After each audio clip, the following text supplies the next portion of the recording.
Hello everyone, welcome to our channel.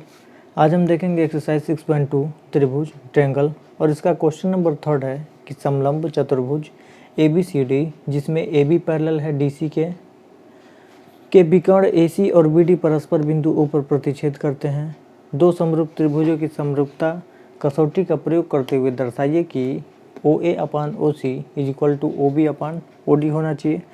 तो इसे proof करने के लिए हम लोग को क्या दिखाना पड़ेगा कि यहाँ पे दो त्रिभुज बन रहे हैं और दोनों त्रिभुजों का आपस में क्या हम लोग दिखा दें। अगर समरूप दिखा देंगे तो आसानी से कर सकते हैं।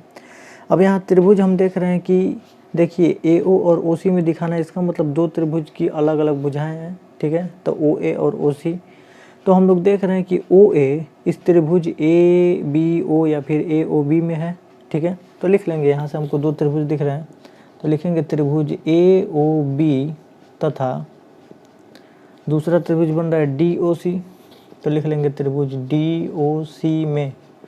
अगर हम लोग इन दोनों त्रिभुजों को एक दूसरे के समरूप दिखा देंगे तो आसानी से कर सकते हैं कि AO/OC = OB/OD होगा। इसके लिए हम लोग करेंगे क्या, तो हम लोग को पहले से दिया है कि इन दोनों त्रिभुजों में हमको दिखाना है था, तो लिख सकते हैं चूँकि पहले से हम लोग को क्या दिया है कि AB पैरेलल है किसके, DC के। इसका मतलब AB रेखा इस DC रेखा के अगर पैरेलल है, समांतर है, तो अगर दो समांतर रेखाओं को एक तिर्यक रेखा काटती है, हम लोग मान लेते हैं अगर BD उसको काटेगी तो यहाँ से हम लोग को दो कोण बनेंगे, ठीक है। और दोनों कोण आपस में बराबर होंगे, क्यों? क्योंकि इस त्रिभुज का यहाँ का कोण और इस त्रिभुज का यहाँ का कोण आपस में बराबर हो जाएगा, क्यों? एकांतर कोण से, ठीक है। उसी तरीके से हम लोग देखेंगे इस त्रिभुज का यहाँ का कोण और इस त्रिभुज का यहाँ का कोण आपस में क्या हो जाएगा, बराबर हो जाएगा। तो लिख सकते हैं इन दोनों त्रिभुजों में देखेंगे इस त्रिभुज में कि एंगल ABO बराबर हो जाएगा इस त्रिभुज के एंगल CDO के, ठीक है। हम लोग देख रहे हैं कि ये एंगल B और ये एंगल D, देखिए जिस एंगल की बात होगी वो बीच में होगा, ठीक है। ये आपस में क्या हो गए, बराबर हो गए। तो ब्रैकेट में हम लोग लिख सकते हैं क्या, एकांतर कोण। एकांतर कोण से ये आपस में क्या हो गए, बराबर हो गए। अब दूसरा हम लोग देखेंगे यहाँ का एंगल था A वाला किसके बराबर है, C के। तो लिख सकते हैं इस त्रिभुज का एंगल A बराबर होगा इस त्रिभुज के एंगल C के। लेकिन कोण को लिखने का क्रम क्या होगा, तो OAB लिख लेंगे। तो लिख लेंगे एंगल OAB = एंगल C की बात है तो लिख लेंगे OCD। तो यहाँ पे लिख लेंगे O और यहाँ पे लिख लेंगे D।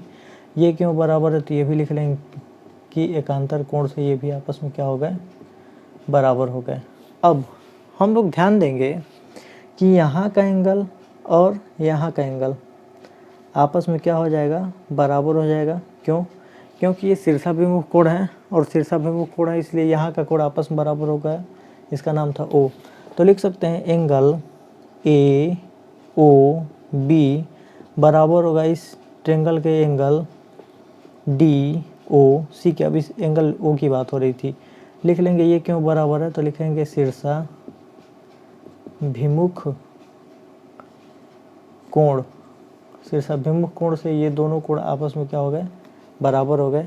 तो देखेंगे कि बारी बारी से ये उसका क्या था, एंगल था, ये भी क्या था, एंगल था, ये क्या था, एंगल था। हम लोग देखेंगे कि एंगल एंगल एंगल क्राइटेरिया से दोनों त्रिभुज तो कौन कौन से थे, त्रिभुज AOB और त्रिभुज दूसरा था DOC, एक दूसरे क्या हो जाएंगे, समरूप हो जाएंगे। ये समरूप होने का चिन्ह है, ठीक है। दो त्रिभुज एक दूसरे के समरूप हो गए।